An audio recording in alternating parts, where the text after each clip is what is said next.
Hello there people, we are onto level 28, CMB0, Combo. Since only Eric can jump, only he can make his way up using these springs and get to the chocolate landing with 3 switches. The switches toggle the checkerboard platforms overhead. This of course brings us to Combinatorics. There are 3 switches, and each of them has 2 possible states. It can be down or up. We are thus dealing with permutations with repetition. Permutations, since we don't merely care how many switches are up or down, but which switch is in which state. With repetition, since one switch being, say, up, doesn't prevent other switches from being up. The number of possible states is the number of switches, 3, to the power of the possible positions, 2, giving us 3 to the second power, which is 8. Now, if for the sake of simplicity, we conveniently encode these as a binary string with 0 meaning a switch is down and 1 meaning a switch is up, big endian, meaning here that the switches are represented by the second, first, and 0th power of 2 respectively.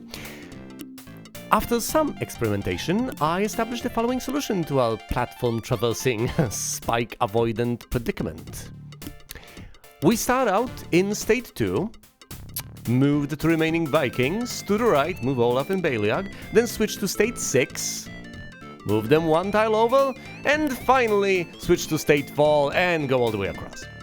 Olaf drops down to get the bombs and shield against the big-eyed, scarf-clad, snouted note spew. As for Baliag, let's use Arrow's impossibility theorem in order to demonstrate the futility of using rank-based voting systems in democratic elections. No, I'm sorry, we used arrows to shoot a monster in the face. I always get these 2 mixed up. Anyway, right. Eric. This is going to take me a hot second since I would rather not miss the platform and impale him. I understand and respect those whose preferences lead them to a more, spike-positive outlook on life. After all, who am I to say that it's somehow objectively better to not be gruesomely impaled on whatever these are? They might actually be oversized pins for all I know. Blue key acquired. As you can see, what awaits us next is rather reminiscent of what we've just dealt with. 3 switches once again. 2 things spring to mind. 1, I could of course also map the state of the platforms above to binary strings. It wouldn't necessarily help with much of anything unless I wanted to memorize these patterns for whatever reason. Secondly, it has dawned on me that we could imagine this puzzle as navigating a multi-dimensional labyrinth, where each switch flip that doesn't disable the platform a Viking is currently standing on could be seen as taking a step sideways. With 1 path and 3 switches, this would of course effectively be a 4D labyrinth. Oh well. The solution here is relatively straightforward. I set the switches to 5, put the Vikings on the second platform, then flip to 7. The only further detail is that I make sure to use Olaf's shield as protection against the mysterious fisting ceiling piston. I've finally gotten all of them to one place. As you can see, rule of 3 strikes again. There's a 3rd set of 3 switches. First things first, only Eric can jump, so I get him onto the springs. I briefly contemplate whether to try and get the levitating beetroot. Ultimately, I decide against it. Everyone's on full health, and in all likelihood, I just end up losing a hit point trying to get it, only to replenish it through its consumption. Eric is where only he can get. Olaf's got a bomb, and is the only one who can glide.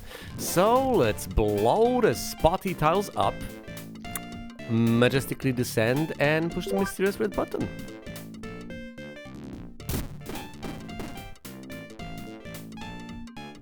As you can see, thanks to some convenient collision handling, Olaf can actually glide across the gap and onto the platform, but that does us no good since we can't use it to ascend. If it's stationary, pressing the button, predictably enough, makes it move.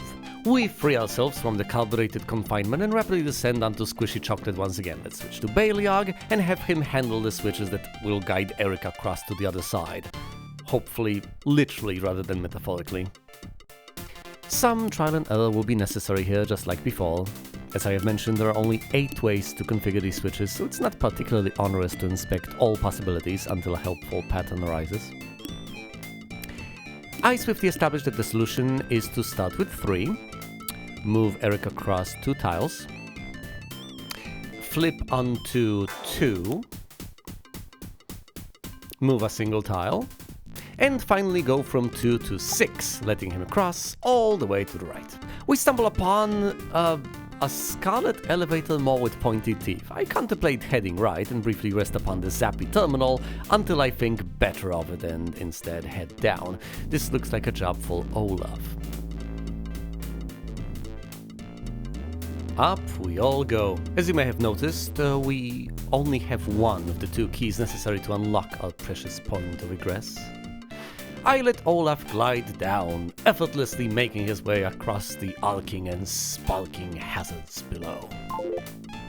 Key acquired, button pressed. We need to reunite once more. As such, I send the abominable elevator down once more. All that stands between us and the much-coveted exit are 3 ascending trips. I begin by letting the girthiest Norseman enter the translucent soda pit spawn and rest him after a row of smiley blocks crumbles. All of this sounds profoundly demented, but I'm just stating facts here, people. Balog is up next. In the bubble he goes. I'll drop him off right next to Olaf.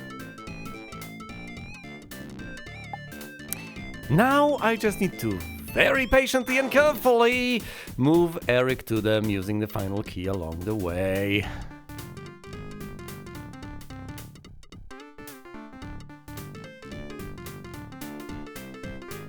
Key used, and thus we're leaving. Oh no, I just thought of something terrible. How can you think of something terrible in a place like this? If we don't get home soon, we will be late for supper.